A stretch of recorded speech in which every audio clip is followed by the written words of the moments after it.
Thank you very much, everybody. Please, this is such an honor. This is the, please be seated. This is the first time we've been at the new and improved Rose Garden, and people are loving it. They're loving it like they've not loved a lot of things. We have the Presidential Walk of Fame, which you just saw, and that just opened. We wanted to get it open for this occasion. We were hoping we were able to get outside, and the weather allowed us to. It was supposed to be a terrible rainy day. I was telling Eric, and God was watching, and he didn't want that for Charlie. He just didn't want that. So it's really beautiful. It couldn't be more beautiful. Today we're here to honor and remember a fearless warrior for liberty, beloved leader who galvanized the next generation like nobody I've ever seen before, and an American patriot of the deepest conviction, the finest quality and the highest caliber, the late, great Charlie Kirk.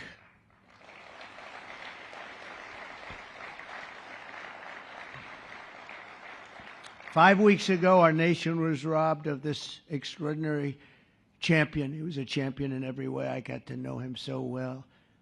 He didn't like losing, and he was able to fight people that were enemies, and he didn't necessarily love those enemies so much. You know, I heard he loved his enemies, and I said, wait a minute, is that the same Charlie that I know? I'm not sure, but I didn't want to get into it. But it was a horrible, heinous, demonic act of murder.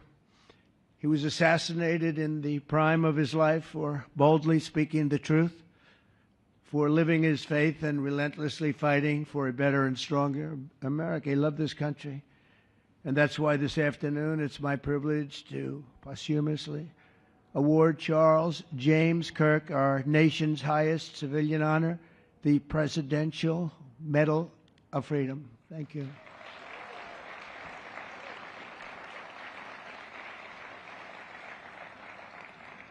As you know, only hours ago, I returned from a very historic trip to secure peace in the Middle East. People said that couldn't be done. Charlie felt it could be done. Charlie felt it could be done.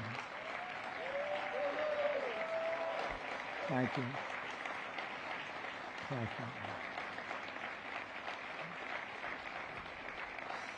Thank you very much. But I raced back halfway around the globe. I was going to call Erica and say, Erica, could you maybe move it to Friday? And I didn't have the courage to call. But you know why I didn't call? Because I heard today was Charlie's birthday. And I said, you know, that was a definite. And I said, we're going to have to forget about some of those very big, very rich countries that expected me to be there. And I can tell you, based on the length of that flight, I wouldn't want to go back tomorrow. But I would not have missed this moment for anything in the world. Nothing.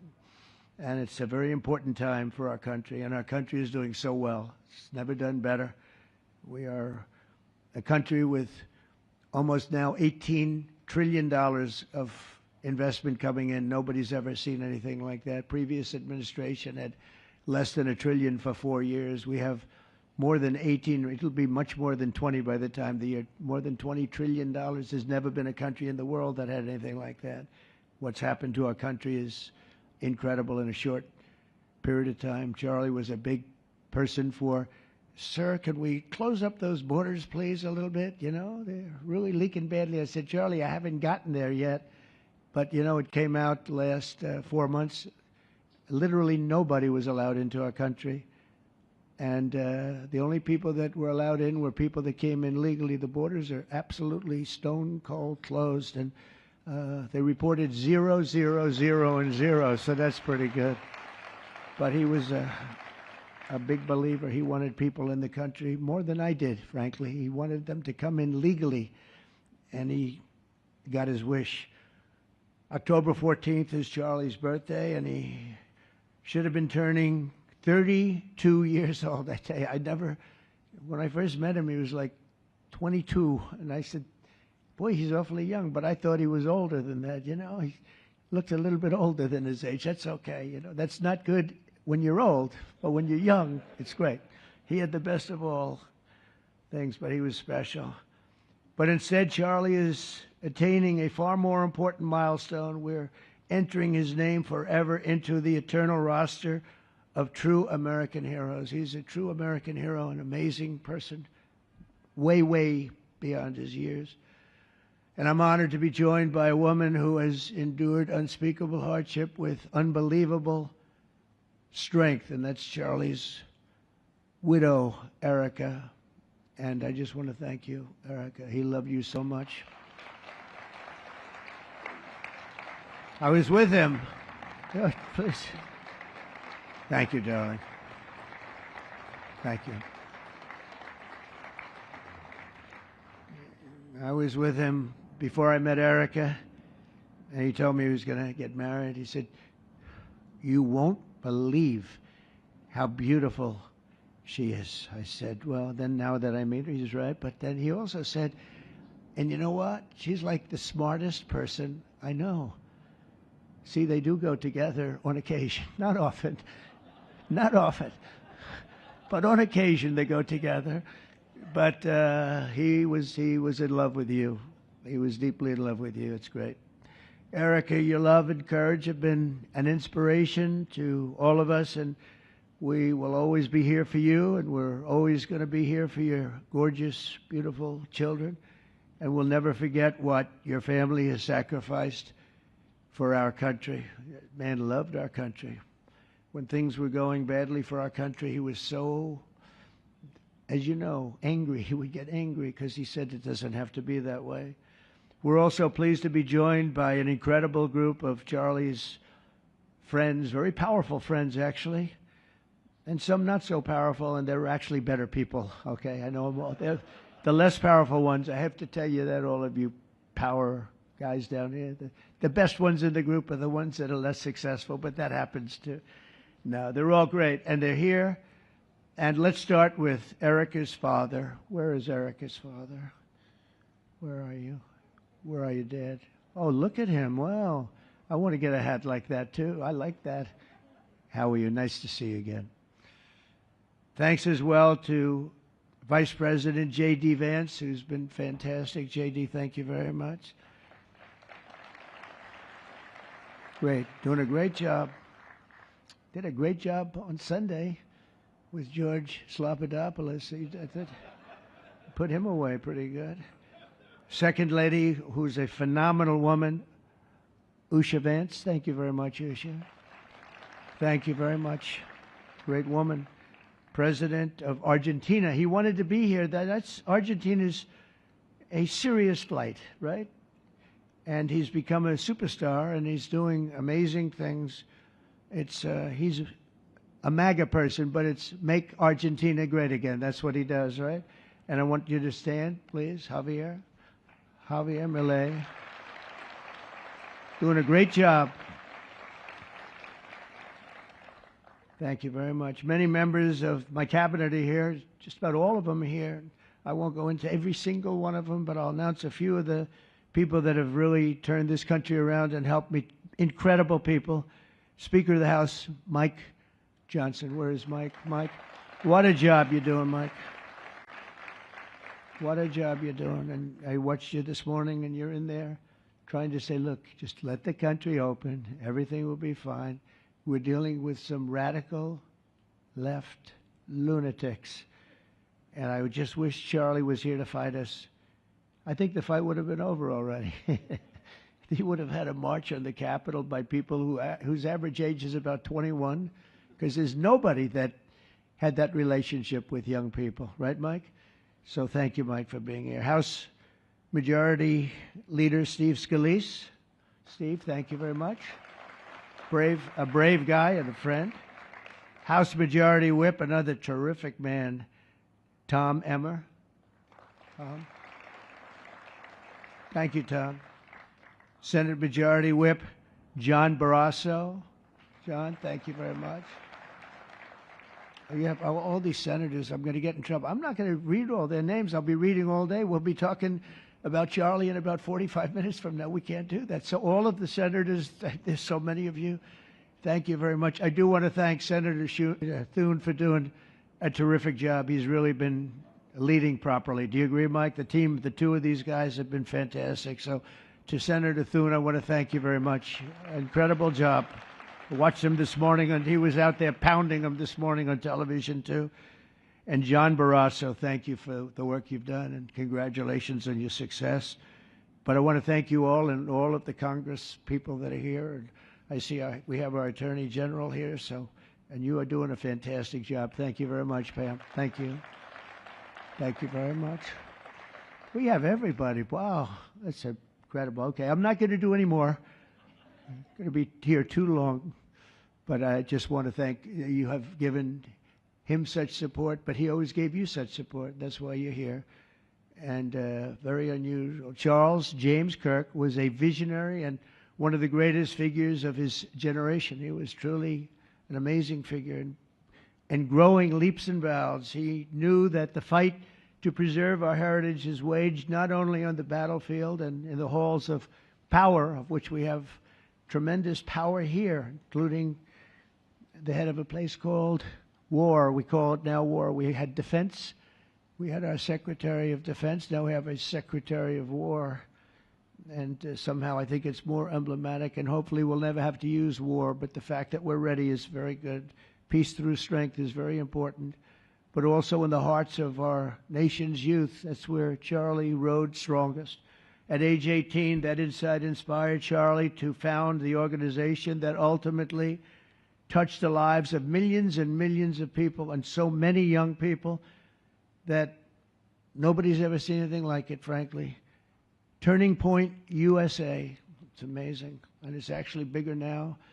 It's become bigger in the last few weeks than Charlie ever thought. I think his end vision in many years from now would have been just a fraction of what it turned out to be in a couple of weeks, right? It's amazing. With hard work and joyful spirit and endless enthusiasm and determination. And he did have great enthusiasm. You know, I always say you need enthusiasm to be successful. He had great enthusiasm. Charlie grew Turning Point into the largest conservative youth organization in the entire country. He forged a personal bond with countless young conservatives. He fought for free speech, religious liberty, strong borders, and a very strong and proud America. In everything he did, he put America first. He really put America first. And ultimately, Charlie became more than a leader of an important organization. He became the leader of historic movements all over the country. There were movements, individual movements, one movement, but it was historic. Everything he did was historic, and a true evangelist for the cause of freedom and the word of Almighty God. God was very important to Charlie. He would say, you know, if you don't have religion, you're not going to have a strong country. It's true. He was so wise beyond his years. You know, I talk to him sometimes and say, this guy is like a young guy. He was really a wise man. From the time Charlie worked on my presidential campaign in 2016, and he was there right from the beginning. He liked me. I don't know. I have no idea why. What the hell was he thinking? He said, you're going to win, sir. I said, you know, I'm running against 17 senators and a lot of tough people and governors. We have all these people, and he said, no, you're going to win, sir. He said, not going to be close. And he made it happen. He helped make it happen, I'll tell you that. Without him, who knows what would be. Maybe you'd have Kamala standing here today. That would not be good. I will tell you, Javier, you don't know who Kamala is. Promise, it would not be good. You agree with that, Howard? He also mobilized countless citizens to go vote. It's called Go Vote. Very simple. And with his help in 2024, we won more young people than any Republican by far in the history of our country. And we won the popular vote. We won the states, all 7 of them. Remember, they said, oh, well, if Trump could win 4, that would be nice. I win 7 by a lot, by a landslide. But the popular vote was massive. And we won the Electoral College. Remember, they said, well, it's going to be very hard. I'd say 270. Well, we got 312 to 226.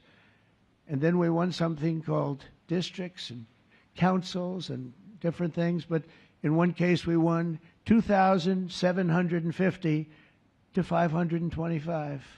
That's the one where you see the map is almost entirely red, except they have a little blue line on one side and a little blue line, meaning New York, and a little bit Los Angeles. I have a feeling that if the vote were 100%, we would have won that too. You want to know the truth. But he knew, and he knew very well, and he also understood honesty, and he was always concerned with honesty. He said the only way we can lose is if the cheating gets so bad, and that's where we came up with a little phrase, too big to rig. We said, go out and vote.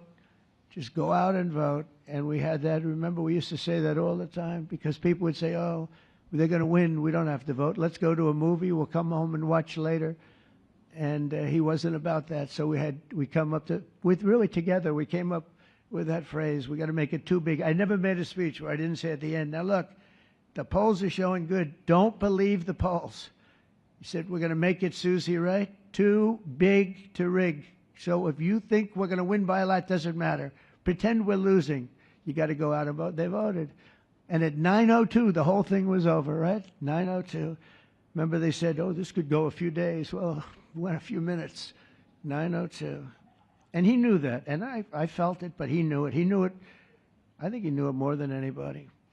But Charlie never missed an opportunity to remind us of the Judeo-Christian principles of our nation's founding or to share his deep Christian faith. In his final moments, Charlie testified to the greatness of America and to the glory of our Savior, with whom he now rests in heaven.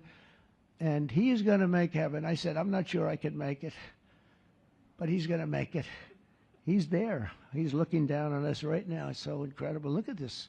How this turned out. This was supposed to be so dark and cloudy. Not dark and cloudy, is it? Look at that, how beautiful that is. There's no artist that can capture it as beautiful as it is today. Wow. It's amazing. As I said, on the day that he was assassinated, Charlie Kirk was a martyr for truth and for freedom.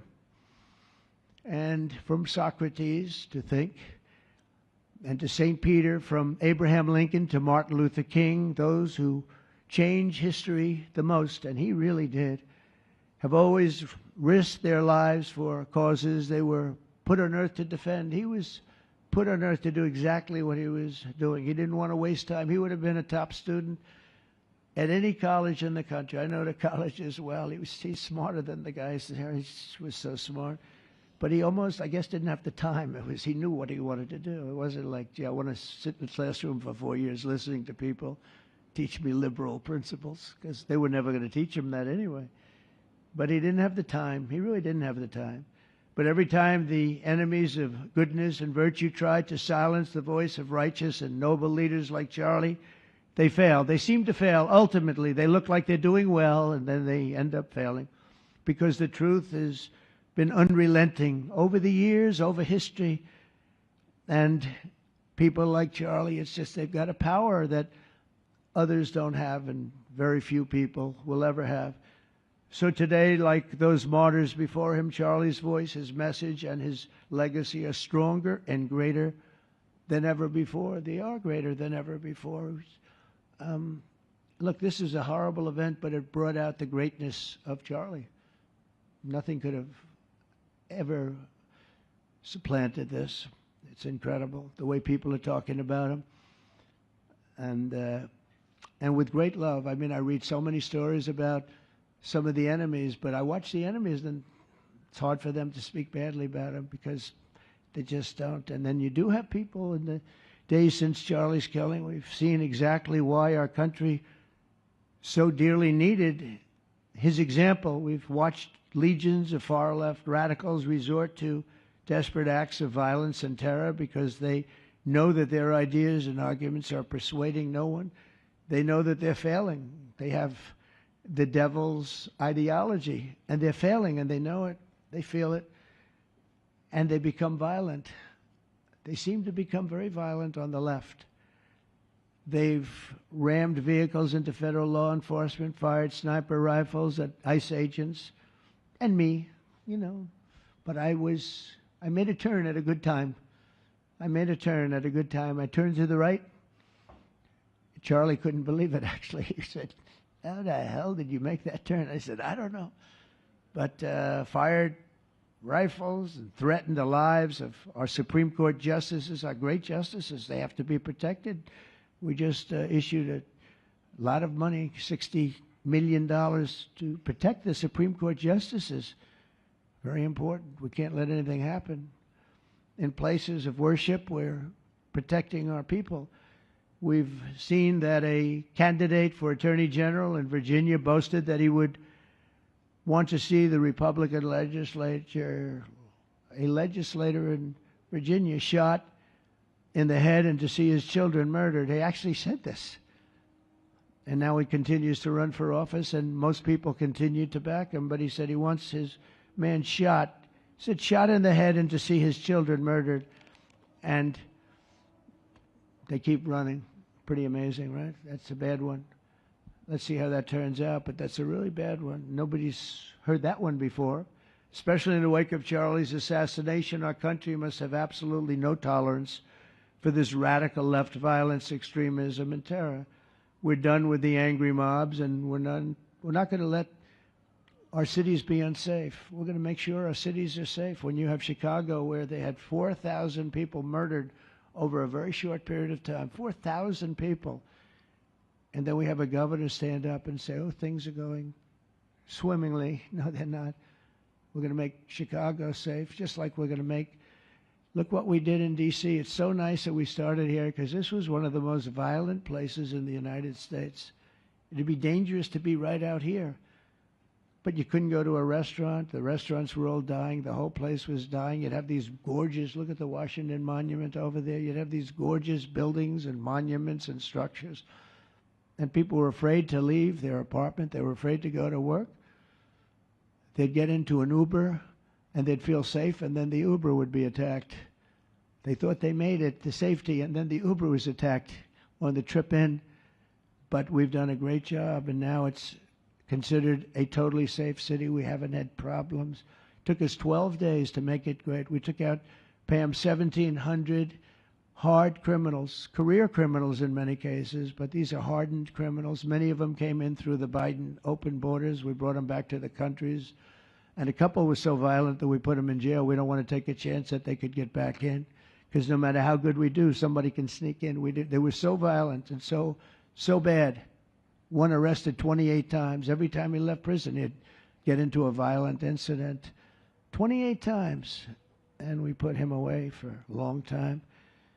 But we're done with the angry mobs. We're done with it. This is such an unbelievable place right now. You take a look where you can walk down the middle of the street with your wife or your husband. Your children can walk. They can walk alone. It doesn't matter. They can walk anywhere in Washington, and they're safe now. If this were a year ago, they'd have a serious chance of being badly hurt, even killed. They'd come in from Indiana, they'd come in from Iowa, they'd come from Florida to see their nation's capital, and somebody would have to call the parents, I'm sorry, but your son or your daughter's been killed. Not anymore. You hear those sirens going off? That's good. That's a good sound. That means they either got the bad guy or they're going to stop the bad guy. You didn't hear that sound because nobody wanted to do anything. Nobody. Listen to the beauty of that sound. Seriously. And that's the real deal sirens. They're not politically correct sirens. You hear them, they're about 3 miles away. That's great. What a beautiful sound. They're stopping crime. That's what they're doing. So we're done with the voices of fools. They're fools. And death threats, and we're going to make our cities safe. And I thought it was Charlie's, one of his biggest dreams was that. He couldn't believe it. Chicago's going to be a great city again. We've already, we sent people in there 6 months ago, and this governor said, well, crime is down. Yeah, that's because we had the FBI in there for 6 months, just preparing it for the bigger surge. And they've done a great job, the cash and the FBI. They've done a great job, and they love doing it, They love being able to do it. They were restricted from doing it. They couldn't do anything. And now they're totally unrestricted. All they have to do is stop crime, and they're doing it. By the way, Memphis, as you know, you heard they went in about a week ago, one of the most dangerous places in the country. It's really in the world. It's not just the country. They have very few cities that would compare to some of these cities. You go to Afghanistan, you say, oh, that's unsafe. Well, the crime numbers are much better than the crime numbers in places that we have. So Memphis, I understand, is doing unbelievably in 1 week. It's like a different place. And this took 12 days, and then after that, we just perfected it. But after 12 days, we had good safety here. After 1 month, it's like, it's really amazing. And by the way, restaurants are booming. Restaurants are opening up. The big problem we have, you can't get into a restaurant in D.C. anymore. So they're opening up. It's a beautiful thing to see. It's called safety. It's called law enforcement and letting them do their job. And that's why I said last month that I have directed the Attorney General and the Department of Homeland Security to confront the very real threat of left-wing terrorism in our country. It's a real threat. Not when you confront it, it's not, because they're not brave people. In fact, they're cowards. When you confront them, they immediately fold. You have to see them fold. You have to see them crying. They fold. But it includes dismantling the networks that fund them and finance them, and we're finding out who those networks are. We already know quite a few of them. When you see these violent incidents and then you see people holding this gorgeous sign with beautiful wood, beautiful cardboard, wood, everything's perfect paint job, and they're all the same. There are thousands of them. You know that they weren't made in the basement out of love. They were made by anarchists, and in some cases wealthy. I'll probably find some of my nice friends that are up there being so nice to me, especially lately. They're being very nice. But it surprises you who they may be, and you almost wonder why would they do it? But they're hurting our country, and we're really taking it back one by one. If we didn't go into Los Angeles early on in the administration, the commissioner, the chief of police, Los Angeles, said if they didn't go in, we would have lost our city. Now, they already lost 25,000 houses to fire because they wouldn't let the water come in from the Pacific Northwest, which they should have done. I said, you better do it. They didn't do it, and we had 25,000 homes where they had no water in the sprinklers, they had no water in the fire hydrants. It would have been a different kind of a thing if they did what they were supposed to do. We had to break in. We broke in and had the water come down. They said for the environment, great, they lost 25,000 houses. It's incredible. But the commissioner said without the federal government and President Trump's intervention, we would have lost the entire city. And we have the Olympics going there soon. I got the Olympics. We have the Olympics. We have the World Cup. And we have, most importantly, we have the 250th anniversary of our country. That's going to be most important. And all of these things are happening. And we're going to have safe cities. We're going to have very, very safe cities. So 1 month after Charlie's death, we still feel the terrible shock and the pain of his loss like just about nobody I can think of. Charlie Kirk was one of a kind. He was unstoppable. And he really was. Boy, when he had an idea in his head, he would call me, sir, please, you haven't done it yet. I said, Charlie, relax. Just relax. He didn't relax. He'd call me the next day again. It got it done. But he was like indomitable and always will be. He's really irreplaceable. Nobody going to replace him. But they're going to do great. But you can't replace that kind of person and that kind of talent, frankly. The word talent is an important word, but that kind of talent. So we hold his memory in our hearts forever. Every single day of this administration, we will continue to carry out the mission for which he lived, and he really did. He lived for this country. He lived for his wife and his family, but he lived for this country, too. In Charlie's honor, we will continue like we have been to fight, and to win. We're going to win so much.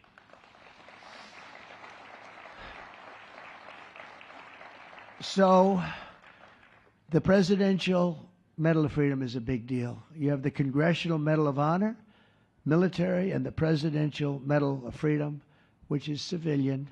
And the Presidential Medal of Freedom is a really big deal. Very few people get it. Very few people, frankly, qualify. It's a decision of the president, but it's a qualification that's a very hard one to get.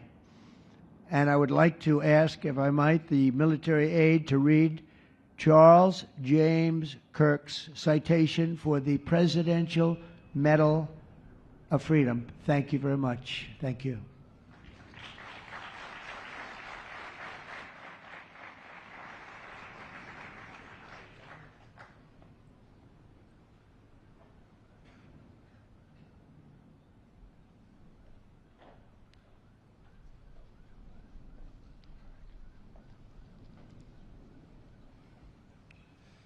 The Presidential Medal of Freedom is awarded to Charles James Kirk. Accepting on behalf of Charlie is his wife, Mrs. Erica Kirk.